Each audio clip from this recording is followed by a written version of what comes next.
प्रेमाची रूपे भाग 3. मीनाला अमन क्वचितच भेटू शकत होता, त्यामुळे तो मीनाशी मेसेजद्वारे बोलायचा. याच दरम्यान बोलता बोलता त्याने मीनाला विनीतशी लग्न करू नको असे सांगितले. मीनाला काही समजले नाही, म्हणून तिने अमनला परत मेसेज केला, का असे करू नको, तो तुझ्या पात्रतेचा नाही. हे सर्व सांगणारा तू कोण?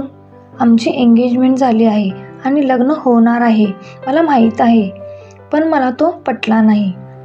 अमन, मला तुझ्या आवडीने काही फरक पडणार नाही आणि तू आज एवढं विचित्र का बोलत आहेस? कारण तू मला आवडतेस, ठीक आहे, पण विनीतचे माझ्यावर प्रेम आहे आणि कदाचित माझे देखील आहे. आपण दोघे चांगले मित्र होऊ शकतो. अमनने उत्तर दिले नाही.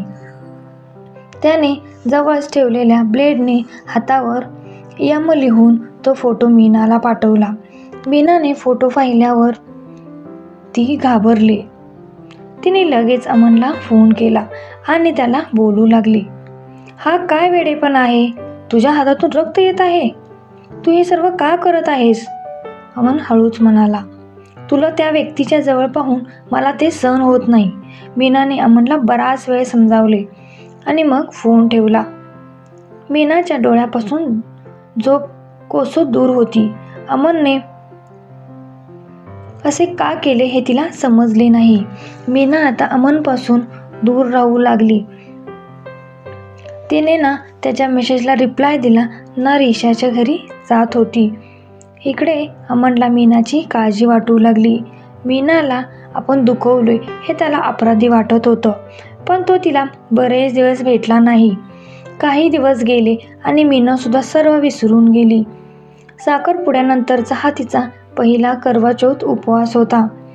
सकाळी तिला तिच्या भावी सासूचा फोन आला की तिला आज उपवास करायचा आहे. मीनानेही मग उपवास ठेवला. मग काम जास्त असल्याने तिला दवाखान्यात जावे लागले. संध्याकाळी लवकर येते असे सांगून ती घरातून निघून गेली. खूप कामामुळे मीनाला वेळेचे भान राहिले नाही.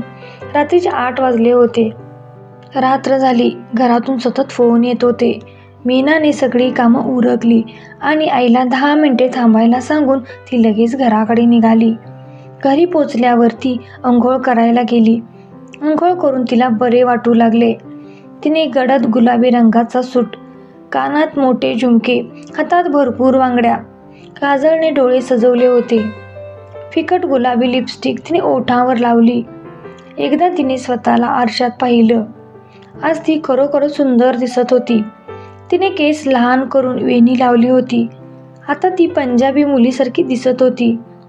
तिने एक सुंदर स्माईल दिली. चंद्र उगवायला अजून बराच वेळ होता, म्हणून तिने तिची धाकटी बहीण दीपाला काही फोटो क्लिक करायला सांगितले आणि मग ते सर्व फोटो विनीतला पाठवले. मग विनीतने प्रतिसाद दिला नाही. मग मीनाने विनीतला फोन केला आणि म्हणाली, फोटो कसे वाटले? हे सर्व मी फक्त तुझ्यासाठी केले आहे.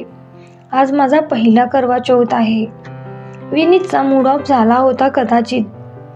तो रागाने म्हणाला, फोटो जोड, आधी सांग तू कुठे होतीस इतका वेळ आणि तुझा फोन का बिझी होता?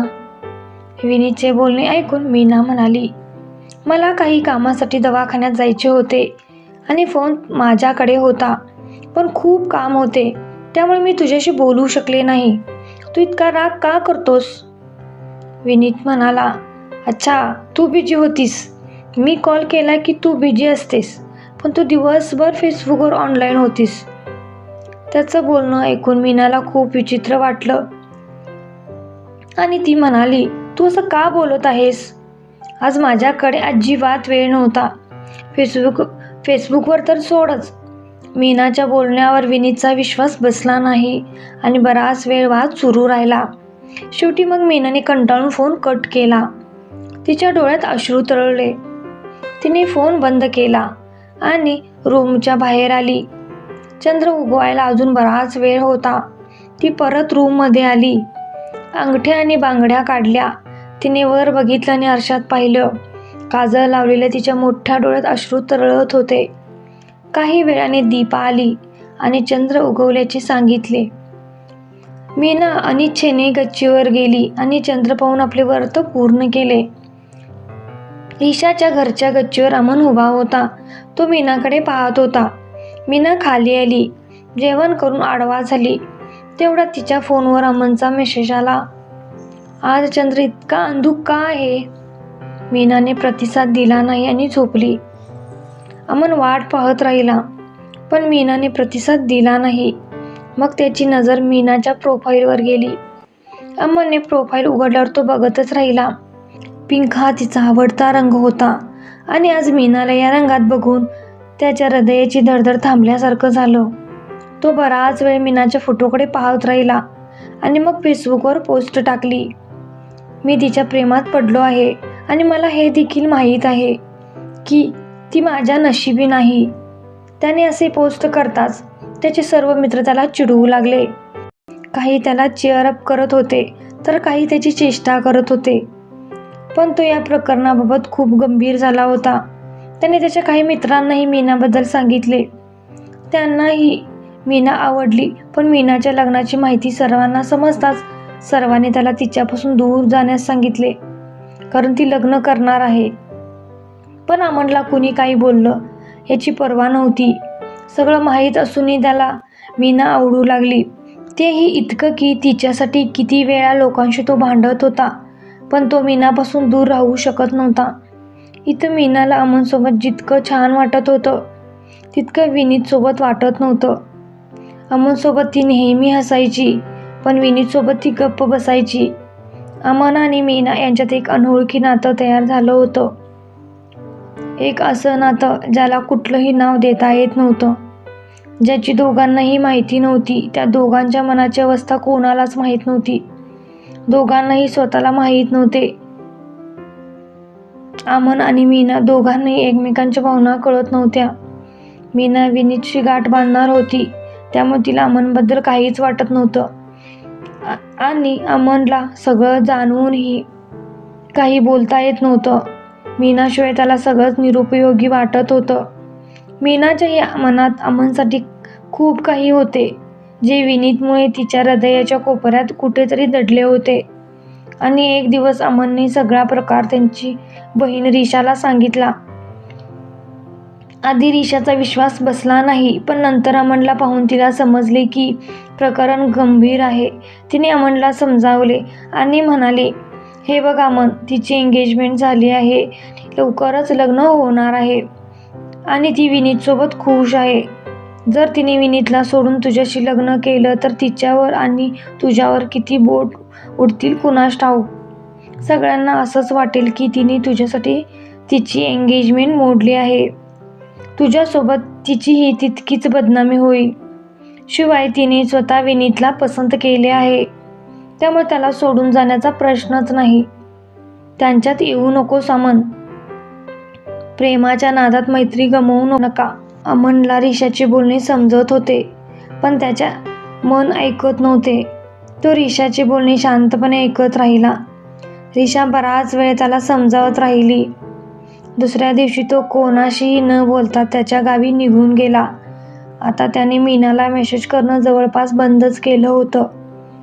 तर दुसरीकडे मीना विनीतसाठी स्वतःला बदलण्यात व्यस्त होती. पण विनीत कशावरच खुश नव्हता.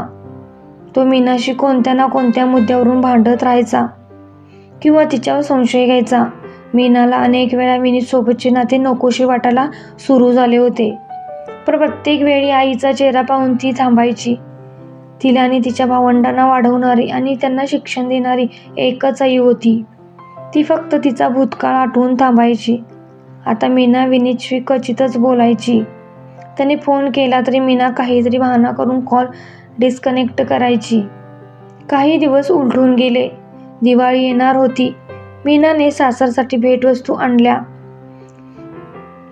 तिने विनीतसाठी एक जॅकेट, सासूबाईंसाठी एक सुंदर साडी, तिने सासऱ्यांना एक सुंदर गणेश मूर्ती भेट दिली आणि तिची वहिनी आणि भावजयांसाठी भेटवस्तू. सगळे खूप खुश होते. विनीतने सुद्धा तिला आता थोडे समजून घ्यायला सुरुवात केली होती. मीना आईसाठी साडी आणायला विसरली. तिला स्वतःवरच खूप राग आला. तिने सगळ्यांसाठी साडी आणली आणि आईला विसरली.